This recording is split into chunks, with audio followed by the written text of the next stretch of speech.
it's really, really not easy to find a job when you come out of jail. You guys might think it's easy for me to sit and say, because anyone that knows me already has been listening to my stories and stuff, they know that I'm working. I started work 2 weeks after my release, and I've been in the same job since, and I'm really, really lucky. But for some people it's not that easy. The reason I know it's not that easy, because I have my CV up on Indeed, I have my LinkedIn, sorry, I have LinkedIn set up, so I'm out there, and my CV's pretty good. Before I went to jail, I was a branch manager. You know, I'm on over 10,000 less than what I was on before I went away. I've got no one to blame but myself for that.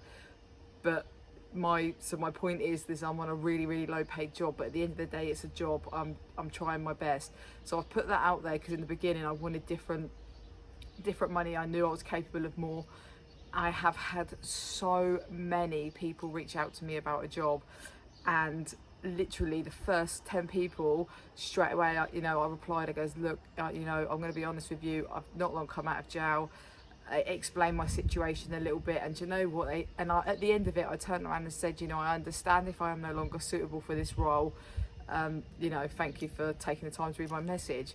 And not one of these people could be bothered to even respond and say, do you know what, I'm really, really sorry, but no, you're not suitable for this role. I laid myself out there.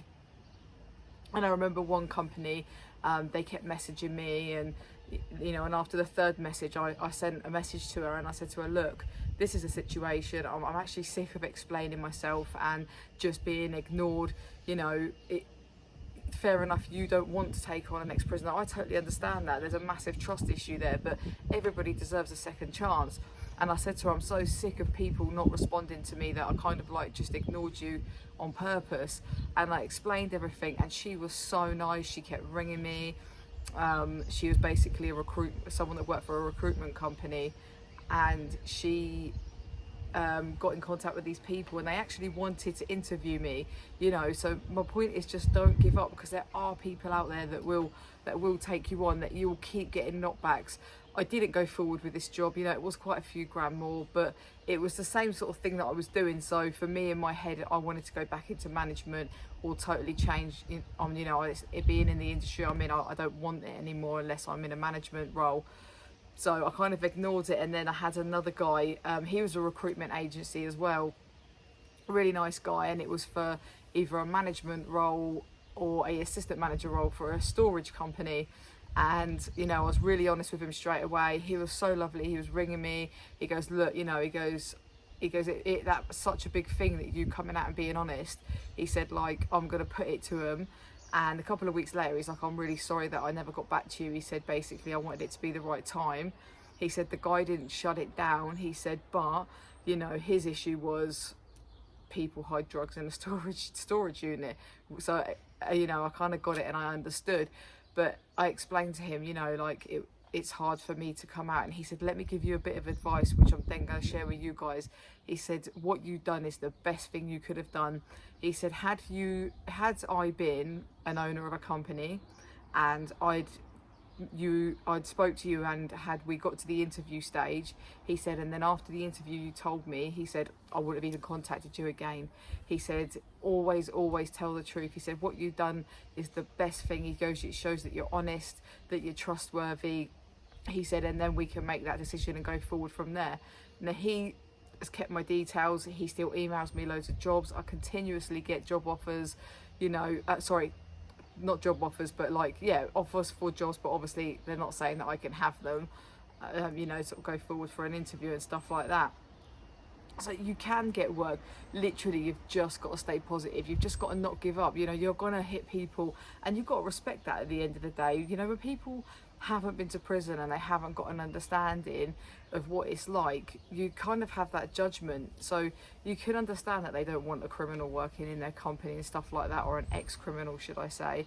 But you just got to keep fighting, prove your worth, show them, you know, show people that you're honest straight away. Tell them that you've been to jail, you know, but you're a hard worker, you've changed, and you know, you just need a chance, because someone out there will give you one.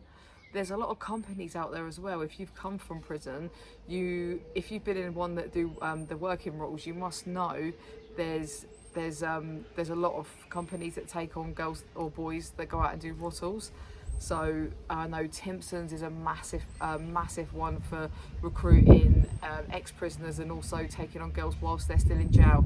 Timpson's is everywhere. Is it the best job? No, but you can work your way up in the company. You know, you can make yourself up the ladder to management. That's what I did in my company before I went away. I started as a bloody delivery driver, you know, and within like a year I worked my way up to management. You can do anything that you put your mind to. Just keep fighting.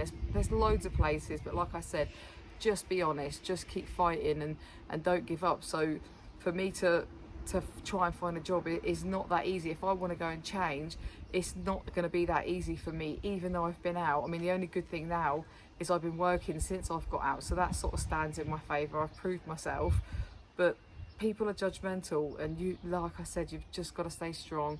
Just believe in yourself and know your worth. And even if you've got to go and do a crap job and start from the bottom on rubbish money, it's better than sitting and not having a job.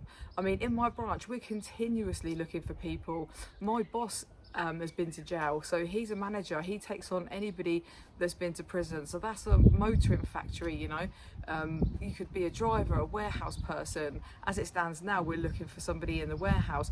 We're looking for a delivery driver. So in this kind of industry, there's always positions. People always move on. People aren't happy there, you know, they want more money and stuff like that. So just really hunt, have a look. And if you're in the Didcot area, then drop me a message, because we have a couple of jobs going at the minute.